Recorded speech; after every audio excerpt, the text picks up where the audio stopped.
안녕하세요. 저는 이제 막 40세가 된 아들이 엄마입니다. 마흔이라는 나이는 참 묘합니다.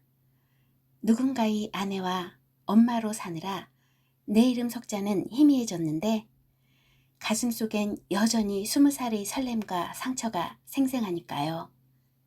제 인생의 비극은 그토록 믿었던 동우 선배의 품에서 시작되었습니다. 저는 꿈도 많고 웃음도 많은 대학생 새내기 시절 밴드 동아리에서 절 많이도 챙겨주던 동우 선배를 만났습니다. 기억조차 나지 않을 만큼 어린 시절 엄마, 나는 왜 아빠가 없어? 라며 묻는 내게 아버지께서 하늘나라로 떠나셨다는 이야기만 하셨습니다. 어린 내게도 엄마가 너무 슬퍼 보여 그 후로 아빠 이야기를 한 번도 하지 않았습니다. 엄마는 아빠의 빈자리를 느끼지 않도록 저에게 최선을 다하셨습니다. 그래도 아빠의 빈자리가 그리웠을까요? 항상 날 챙겨주던 믿음직한 동우 선배의 품에서 한 번도 느껴보지 못했던 듬직하고 아련한 안정감과 어렴풋한 아빠의 정을 느끼며 더욱 동우 선배에게 헌신을 다했던 것 같습니다. 대학 시절 기타가 치고 싶어 기웃거렸던 밴드 동아리에서 악보도 볼 줄 모르던 새내기인 저희 곁에는 항상 대학 밴드 동아리장인 동우 선배가 있었습니다. 언제나 과탑을 놓치지 않던 선배는 아빠 없는 서름 속에 자란 제게 유일한 안식처였습니다. 지혜야, 손가락 끝 안 아파? 굳은 살 박힐 때까지만 참아봐. 내가 나중에 너만을 위한 노래를 만들어줄게. 선배, 저는 선배처럼 연주 못할 것 같아요. 그리고 우리 집 형편 아시잖아요. 저 이런 사치 부려도 되는지 잘 모르겠어요. 가난이 왜 사치야? 너라는 사람 자체가 나에게는 가장 큰 선물인데. 우리 집 걱정하지 마. 내가 끝까지 설득할게. 나만 믿고 따라와. 너 고생 안 시킨다는 말은 못해도 내 손 놓는 일은 절대 없을 거야. 동우 선배는 항상 어른 같았고 제게 믿음을 주었습니다. 하지만 결혼 허락을 받으러 간 날 시어머니의 말은 채찍이 되어 날아왔습니다. 동우야, 네가 뭐가 아쉬워서 이런 애를 데려오니? 없는 집에서 자란 애들은 욕심이 많아서 나중에 네 등골 다 빼먹는다. 예, 너는 대학 나왔다는 유세 떨지 말아라. 네 부모가 너에게 가르친 게 뭐 있니? 우리 집 귀한 아들 홀린 것 말고.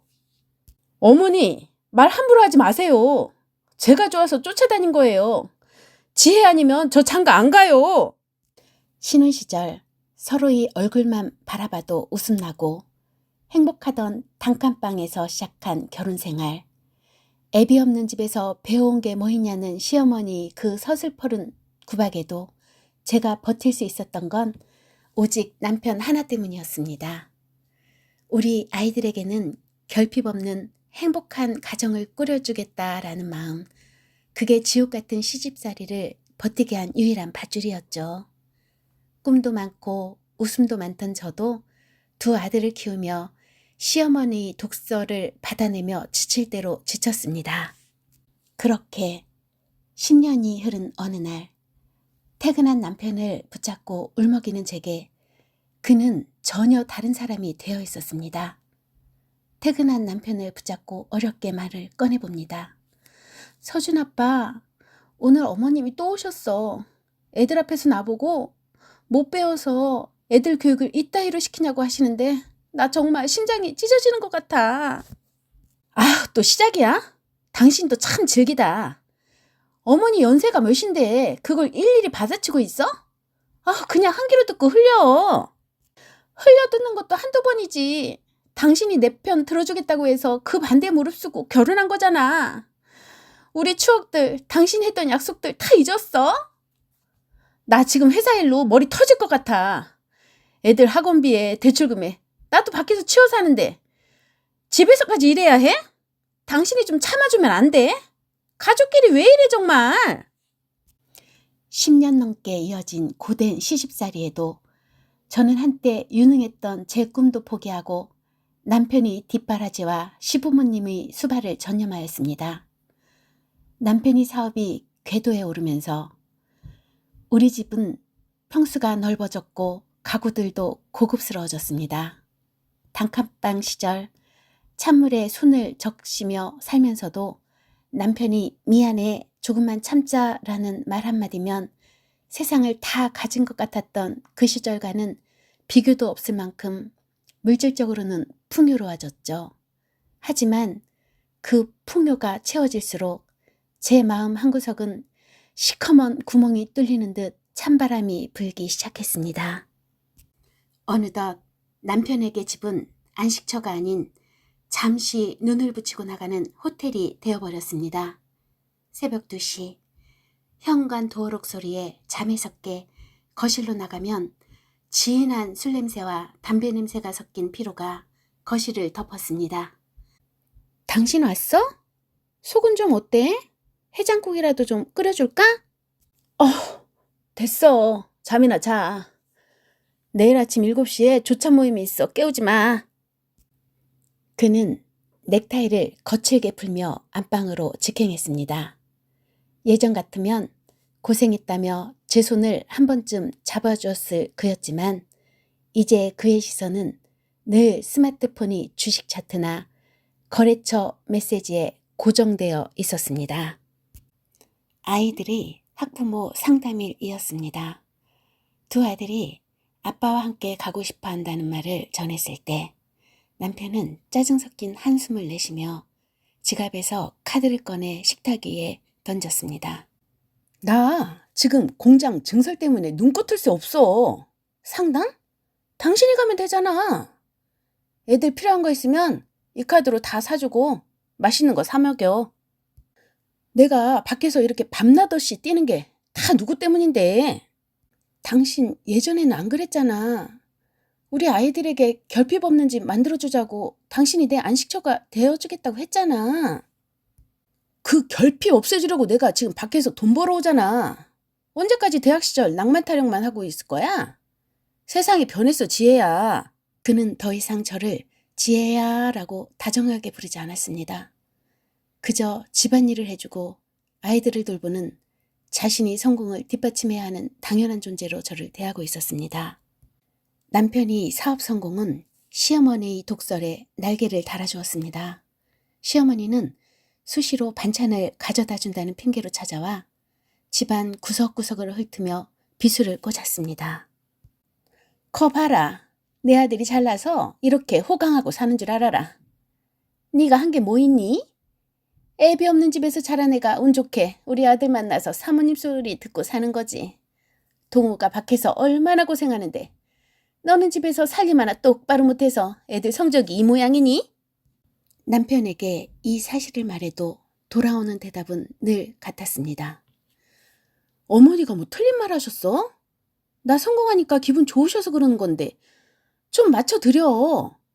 당신 예전엔 안 그러더니 왜 이렇게 속이 좁아졌어? 홀로 거실에 앉아 먼지가 쌓인 남편이 옛 기타 케이스를 바라보았습니다.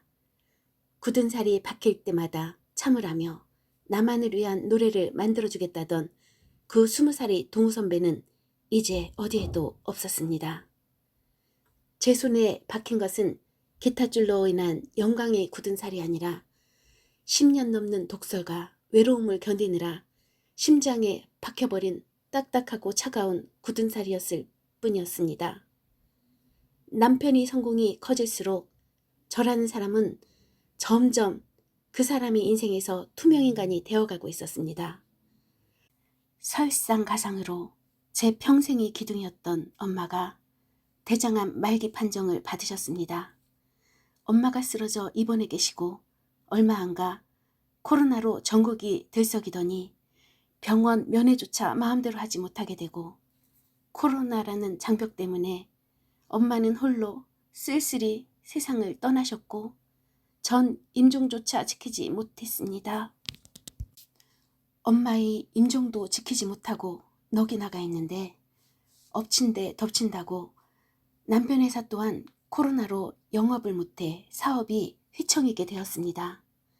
엄마는 이 못난 딸이 뭐가 그리 이쁘다고 쓸 돈도 안 쓰고 고이고이 모아 유산으로 큰 돈을 남기셨습니다. 넋이 나간 제게 남편은 사업이 부도 직전이라며 손을 내밀었습니다. 지혜야, 장모님이 남겨주신 유산 그거 일단 회사 급한 불 끄는데 쓰면 안 될까? 나중에 내가 몇 배로 꼭 갚을게. 장모님도 우리가 잘 사는 걸 바라실 거야. 엄마가 입을 것 못 잊고 모으신 피 같은 돈. 저도 엄마의 유산을 제가 함부로 쓸 수가 없어 고민하다 남편을 믿고 그 돈을 건넸습니다. 돌아가신 엄마 또한 저희 가족의 행복을 바랄 테니까요. 남편은 한동안 회사 일에 너무도 바쁜 생활을 보내게 되었습니다. 저 또한 엄마를 잊으려 노력하며 아이들을 챙기고 일상을 회복하려 하였지요. 시어머님은 엄마의 대장암 소식을 들은 이후 본인 몸은 본인이 챙겨야 한다며 해마다 건강검진을 빼놓지 않고 받으셨습니다. 그날도 시어머니 건강검진을 하러 아침 일찍부터 시댁에 가서 시아버님 아침 식사도 차려드리고 시어머님을 모시고 병원으로 향했습니다. 금식이 길어지면 시어머님이 힘들다고 또 짜증을 내실 테니 서둘러 시어머님을 모시고 병원으로 갔습니다. 건강검진이 끝나고 회복실. 수면 마취에서 덜 깬 시어머니가 제 손을 잡으며 중얼거렸습니다. 무슨 소리인지 잘 듣기 위해 시어머니께 다가가서 네? 어머님 뭐라고요? 라고 물으니 저희 손을 잡으며 뱉은 첫마디가 충격적입니다. 어머 수정아 이제 왔니? 그 지겨운 물건은 나갔어? 네? 어머니 뭐라고요? 걔는 지가 아직도 동우 마누라인 줄 알아. 불쌍한 년. 지 친정엄마 유산까지 우리 동우 사업자금인 줄 알고 다 갖다 바치고 덕분에 너랑 동우랑 살 집 마련했잖니. 그 순간 온몸이 피가 빠져나가는 기분이었습니다.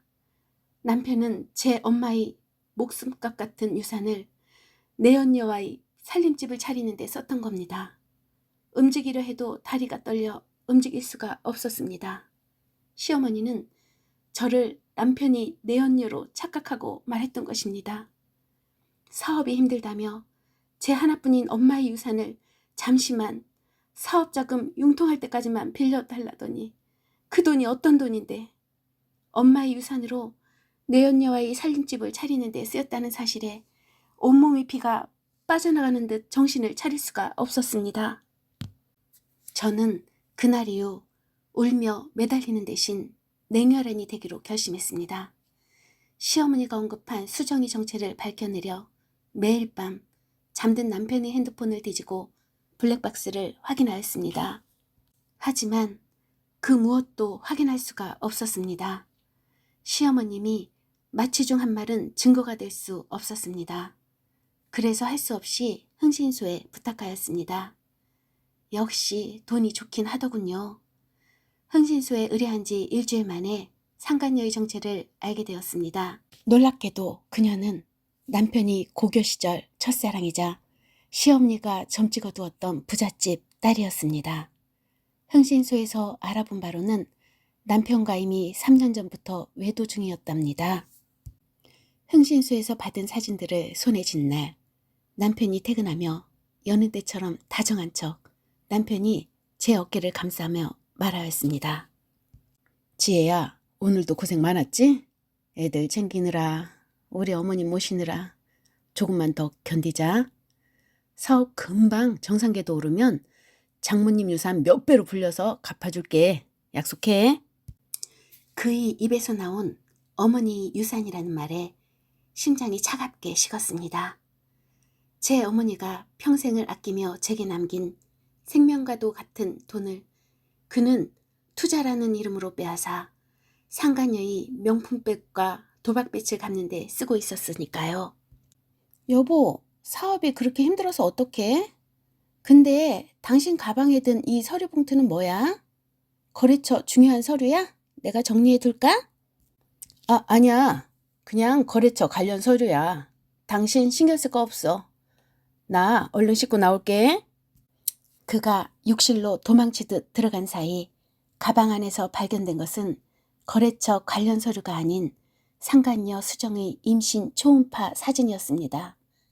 제 세상이 무너진 자리에는 이제 슬픔 대신 서늘한 복수심만이 남았습니다.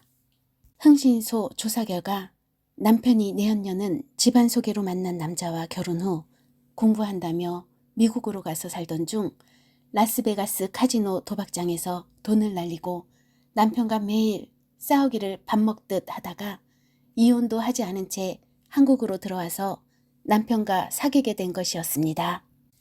어머니 유산, 그건 단순한 돈이 아니라 어머니 생명과 맞바꾼 눈물인데 그걸 상간녀와의 살림집과 명품백으로 썼다니요.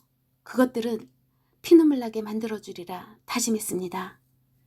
흥신소를 통해 알아본 상간녀의 아빠는 중견기업의 회장으로 진명그룹을 운영하고 계셨고 상간녀는 아빠가 무서워 이혼도 못하고 지금도 경영학 공부 중이라며 아빠에게 유학자금을 받아 펑펑 쓰며 지내고 있던 것이었습니다. 저는 상간녀가 가장 무서워하는 상간녀 아버지를 통한 복수를 계획하였습니다. 무작정 상간녀에게 따지러 가서 머리채를 잡는 대신 그녀가 가장 두려워하는 존재, 바로 그녀의 아버지인 진명그룹 성 회장을 직접 찾아갔습니다. 자네가 내 딸이 치부를 들고 나를 찾아온 이유가 뭔가? 돈 때문인가? 저는 회장 앞에 두툼한 파일을 내려놓았습니다. 아니요, 회장님. 저는 제목의 정의를 찾으러 왔습니다. 회장님께서 미국에 경영 공부하라고 보낸 따님이 사실은 카지노에서 가산을 탕진하고 이혼도 안 한 채 제 남편이 돈을 뜯어쓰고 있다면 회장님의 명예는 어떻게 될까요? 아니, 이게 사실인가? 그뿐만 아니라 제 남편과 부적절한 관계를 맺은 것은 물론 아이까지 가졌더군요. 성 회장의 눈동자가 미세하게 떨리더니 안색이 파랗게 질렸습니다. 한참을 저를 쳐다보더니 말하더군요. 이거 참. 그래서 나에게 하고픈 말이 뭔가? 제 남편 회사 곧 부도나게 생겼습니다. 회장님 따님이 도박빛을 갚느라 빼돌린 회장님이 비자금 증거도 여기 있습니다. 저는 마지막 세기를 박았습니다. 선택하세요. 회장님이 기업을 지키실지 아니면 이 쓰레기 같은 두 남녀와 함께 무너지실지. 며칠 뒤 성 회장이 주최한 기업인이 밤 행사. 저는 아무것도 모르는 남편과 시어머니를 대동했습니다. 시어머니는 부잣집 딸 수정을 며느리로 맞을 꿈에 부풀어 한껏 치장을 했더군요. 행사장에 우아하게 서 있던 수정이 저와 남편을 보고 떨떠름한 표정을 지으며 저와 눈이 마주쳤지만 저는 그 어느 때보다 우아하고 환하게 웃어 보였습니다. 그때 성 회장이 단상에 올라 마이크를 잡았습니다. 오늘 이 자리에 참석한 내 딸 성수정 그리고 강동우 씨 두 사람 앞으로 나오게. 시어머니는 드디어 수정이 소개된다며 입을 가리고 웃었습니다. 하지만 성 회장의 입에서 나온 말은 가공할 만한 것이었습니다. 내 딸 수정은 오늘부로 가문에서 제명한다. 또한 이 두 사람이 공모하여 저지른 회사 공금 횡령 및 사문서 위조에 대해 법적 책임을 물을 것이다. 그리고 이 모든 추악한 진실을 알려준 내 현명한 손님 지혜 씨에게 깊은 사죄와 경의를 표한다. 사색이 된 남편과 수정이로 수많은 카메라 플래시가 터졌습니다. 연 회장은 순식간에 아수라장이 되었습니다. 성 회장의 서슬퍼런 명령은 단호했습니다. 수정은 그날 밤 바로 사설 경호원에 의해 공항으로 압송되었습니다. 미국에서의 도박빚과 비자금 횡령에 대한 법적 절차는 이제 시작일 뿐이었죠. 남편 동우는 더 처참했습니다. 성 회장의 압박으로 진행 중이던 모든 사업 계약이 파기되었고 빚잔치를 마친 뒤 그에게 남은 건 유치장에 수감된 몸과 영원히 찍힌 통장뿐이었습니다. 면회실 유리창 너머로 저를 보며 울먹이는 그를 향해 저는 차가운 침묵으로 대답하였습니다. 지혜야, 한 번만 살려줘. 우리 좋았잖아. 밴드 동아리 때 내가 너 지켜준다고 했잖아. 선배, 아니 강동우 씨. 당신이 지켜준 건 내가 아니라 당신이 허영심이었어. 그리고 당신이 내게 가르쳐준 가장 큰 교훈은 내 인생의 안식처는 남의 품이 아니라 내 스스로 만들어가는 거라는 사실이야. 잘 가. 텅 빈 거실에서 마지막 짐을 챙길 때 시어머니가 내게 달려와 제 구두 끝을 잡았습니다. 화려했던 지정은 온데간데였고 도끼만 가득했던 눈에는 이제 비굴함만이 가득했습니다. 지혜야, 내가 나 잘못했다. 내가 입이 10개라도 할 말이 없어. 그래도 애들 생각해서 애들 아빠 저대로 두면 안 되잖니. 저는 가만히 허리를 숙여 시어머니와 눈을 맞췄습니다. 어머니, 그러게 애비 없는 뒷자식은 무식해서 안 된다면서요? 저 이제 우리 애들한테 배신자 애비 없는 행복한 가정 만들어주려고요. 아, 그리고 어머님, 도박빚 도착장은 곧 갈 거예요. 성 회장님이 빌려주신 돈이라 아주 무서울 겁니다. 아이들이 잠든 밤, 저는 창고 깊숙이 넣어두었던 낡은 기타 가방을 꺼냈습니다. 20살, 동우 선배의 다정한 말들과 많은 추억이 어려있는 이 악기. 줄을 튕기자 서툰 소리가 났지만 손끝에 전해지는 진동은 그 어느 때보다 생생했습니다. 손가락 끝 안 아파? 굳은 살 박힐 때까지만 참아봐. 그의 말대로 제 손끝에는 이미 단단한 굳은 살이 박혀 있었습니다. 하지만 그건 기타줄 때문이 아니라 모진 세월과 배신을 견뎌내며 만들어진 삶의 굳은 살이었습니다.